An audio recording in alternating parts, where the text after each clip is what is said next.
நாடாளுமன்ற உறுப்பினர்களின் உத்தியோகபூர்வ இல்லங்களுக்கு அதிக வாடகை. ஊடகவியலாளர் சமுதித சமரவிக்ரமவுக்கு போலீஸ் பாதுகாப்பு. மித்தனிய முக்கொலை நீதிமன்றம் வழங்கிய அனுமதி. யாழில் மின்கம்பத்துடன் மோதி விபத்துக்குள்ளான ஹயஸ் வாகனம், மூவர் படுகாயம்.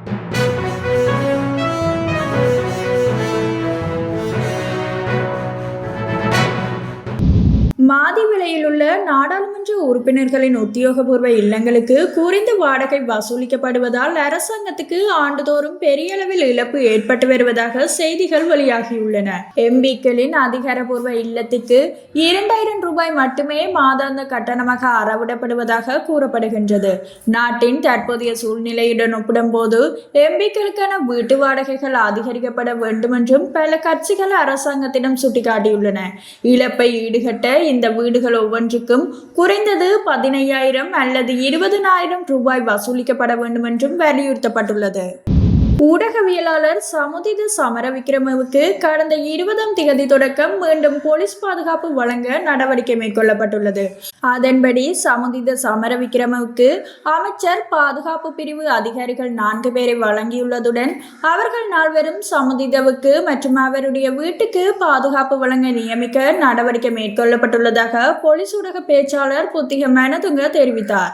ஊடகவியலாளர் சமுதித சமரவிக்ரமவுக்கு கடந்த அரசாங்கத்தின் போது போலீஸ் பாதுகாப்பு வழங்கப்பட்டிருந்த நிலையில் புதிய அரசாங்கம் நியமிக்கப்பட்டதுடன் அவருக்கான பாதுகாப்பு நீக்கப்பட்டிருந்தமை குறிப்பிடத்தக்கது. மித்தனிய முக்கொலை சம்பவம் தொடர்பில் சந்தேகத்தின் பேரில் கைது செய்யப்பட்ட போலீஸ் கான்ஸ்டபிள் உள்ளிட்ட 3 பேரை தடுத்து வைத்து விசாரிக்க வலஸ்முல்ல நீதவான் நீதிமன்றம் இன்று அனுமதி வழங்கியுள்ளது. சம்பவம் தொடர்பாக கைது செய்யப்பட்ட சந்தேக நபர்களிடம் மேலும் விசாரணை நடத்தப்பட வேண்டும் என போலீசார் நீதிமன்றத்துக்கு அறிவித்ததை அடுத்து இந்த அனுமதி வழங்கப்பட்டுள்ளது. அதன்படி சந்தேக நபர்களை 72 மணி நேரம் தடுப்பு காவலில் எடுத்து விசாரிக்க போலீசாருக்கு அனுமதி வழங்கப்பட்டுள்ளது. கடந்த 18ஆம் தேதி நடந்த இந்த துப்பாக்கிச் சூட்டில் அருண விதானகமகே என்ற நபரும் அவரது 2 பிள்ளைகளும் கொல்லப்பட்டிருந்தமை குறிப்பிடத்தக்கது. யாழ்ப்பாணத்தில் கயஸ் ரக வாகனம் மின்கம்பத்துடன் மோதி விபத்துக்குள்ளாகியுள்ளது. குறித்த விபத்து சம்பவம் இன்று காலை யாழ்ப்பாணம் கோப்பாய் காவல்துறை பிரிவுக்குட்பட்ட பகுதியில் இடம்பெற்றுள்ளது. இந்த விபத்தில் 3 படுகாயமடைந்துள்ளதாக கோப்பாய் காவல்துறையினர் தெரிவித்துள்ளனர்.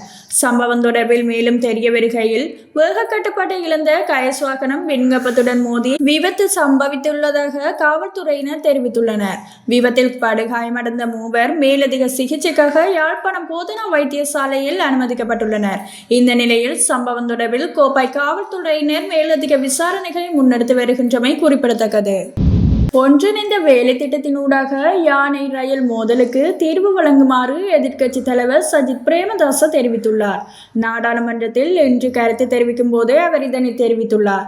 இங்கு அவர் மேலும் தெரிவிக்கையில், உலகளாவிய ரீதியில் காட்டு யானைகள் ரயில்களில் மோதுவதால் ஏற்படும் விபத்துக்களை தடுக்க பல வெற்றிகரமான திட்டங்கள் முன்னெடுக்கப்பட்டு வருகின்றன. இந்திய ரயில்வே கூட வன ஜீவராசிகள் திணைக்களத்துடன் இணைந்து கவக் என்ற வேலை திட்டத்தை முன்னெடுத்து வருகின்றது. வெப்பநிலையை கண்காணிக்கும் கேமராக்கள் போன்றவைகளும் இங்கு பயன்படுத்தப்படுவதால் இதில் கவனம் செலுத்தப்பட்டுள்ளது. மேலும் கென்யா போன்ற நாடுகளில் தூண்களுக்கு மேலால் செல்லும் ரயில் வழித்தடங்களும் சுரங்க ரயில் பாதைகளும் பயன்படுத்தப்படுகின்றன. இதற்கு மேலதிகமாக தேனீக்கூடுகளின் எண்ணிக்கையை அதிகரிப்பதன் மூலமும் இந்த ஆபத்துக்களை குறைக்க முடியும் என்றார். எனவே வன ஜீவராசிகள் அமைச்சும் போக்குவரத்து அமைச்சும் ஒன்றிணைந்து முன்னெடுக்கும் வேலை திட்டம் ஒன்றை நோக்கி செல்லுமாறு எதிர்க்கட்சி தலைவர் மேலும் தெரிவித்திருந்தமை குறிப்பிடத்தக்கது. உயிர்த்த ஞாயிறு தின தாக்குதல்கள் தொடர்பிலான விசாரணைகளை திசை திருப்பும் நோக்கில் பல்வேறு முயற்சிகள் பாதாள உலக குழுக்கள் மூலம் முன்னெடுக்கப்படுகின்றன. நாட்டில் ஸ்திரமற்ற நிலையொன்றை ஏற்படுத்த அரசாங்கம் ஒருபோதும் அனுமதிக்காது என பொதுமக்கள் பாதுகாப்பு அமைச்சின் செயலாளர் RB சேனவிரத்ன தெரிவித்தார். அரசாங்க தகவல் திணைக்களத்தில் இன்று சனிக்கிழமை இடம்பெற்ற விசேட ஊடக சந்திப்பிலேயே அவர் இவ்வாறு கூறினார். அவர் மேலும் கருத்து தெரிவிக்கையில், ஒழுங்கமைக்கப்பட்ட பாதாள உலக குழுக்களுக்கு இடையில் பல்வேறு முரண்பாடுகள் ஏற்பட்டுள்ளதை கடந்த சில நாட்களாக இடம்பெறும் சம்பவங்கள் வழிகாட்டுகின்றன. இந்த முரண்பாடுகள் ஏற்பட பல்வேறு காரணிகள் உள்ளன. குறிப்பாக அவர்கள் பெறும் தரகு பணம், போதைப் பொருள் உட்பட பல காரணிகள் உள்ளன. அத்துடன் இங்கு அரசியல் தொடர்புகளும் உள்ளன. பாதாள உலக குழுக்கள் செயல்பட அரசியல் தொடர்புகள் இருந்தமையை நாம் அனைவரும் அறிவோம். இந்த காரணிகளின் பிரகாரம்தான் தற்போது சில சம்பவங்கள் உக்கிரமடைந்துள்ளன. புதுக்கடை நீதிமன்ற வளாகத்தில் இடம்பெற்ற சம்பவம் தொடர்பில் போலீஸ் மா அதிபரின் உத்தரவின் பிரகாரம் போலீசார் விரைந்து செயல்பட்டு சில மணித்தியாலங்களுக்குள் துப்பாக்கிச் சூட்டை நடாத்தியவர் கைது செய்யப்பட்டார். அதேபோன்று மேல் மாகாணத்தில் பல சம்பவங்கள் தொடர்ந்து இடம்பெற்று வருகின்றன. இவ்வாறு இடம்பெறும் சம்பவங்கள் தொடர்பில் போலீசார் விரைந்து செயல்பட்டு சட்டத்தை நிலைநாட்டி வருகின்றனர். பாதாள உலக குழுக்களை இயக்குபவர்கள் அதிகமாக வெளிநாடுகளில் தான் உள்ளனர்.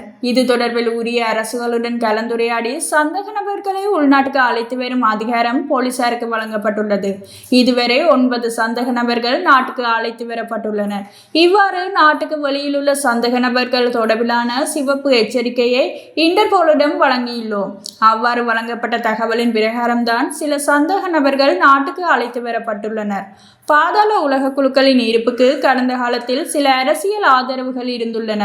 தற்போது அவர்களை ஒடுக்க எடுக்கப்படும் நடவடிக்கைகளின் பிரகாரம்தான் இவ்வாறான சம்பவங்கள் இடம்பெறுகின்றன. கடந்த காலத்தில் இடம்பெற்ற பல்வேறு சம்பவங்கள் குறித்த விசாரணைகளை எமது அரசாங்கம் ஆரம்பித்துள்ளது. இந்த சம்பவங்கள் தொடர்பில் சில குற்றவாளிகள் கைது செய்யப்பட்டுள்ளனர். சில சம்பவங்கள் தொடர்பில் வழக்குகள் நீதிமன்றத்தில் இறுதிக்கட்டம் வரை கொண்டு செல்லப்பட்டுள்ளன. உயிர்த்த ஞாயிறு தின தாக்குதல்கள் தொடர்பில் விசாரணைகளை தீவிரப்படுத்தியுள்ளோம். இந்த விசாரணைகளை திசை திருப்பும் நோக்கிலும் நாட்டில் ஸ்திரமற்ற நிலையை ஏற்படுத்தவும் இவ்வாறான சம்பவங்களை நிகழ்த்துகின்றனர். ஆனால் இதற்கு ஒருபோதும் அனுமதியளிக்க மாட்டோம். இவ்வாறு விசாரணைகளை திசை திருப்ப முற்படுபவர்கள் தொடர்பில் புலனாய்வு தகவல்கள் கிடைக்கப்பெற்றுள்ளன. அவர்கள் தொடர்பில் உரிய நடவடிக்கை எடுக்கப்படும் என்று அவர் தெரிவித்திருந்தார்.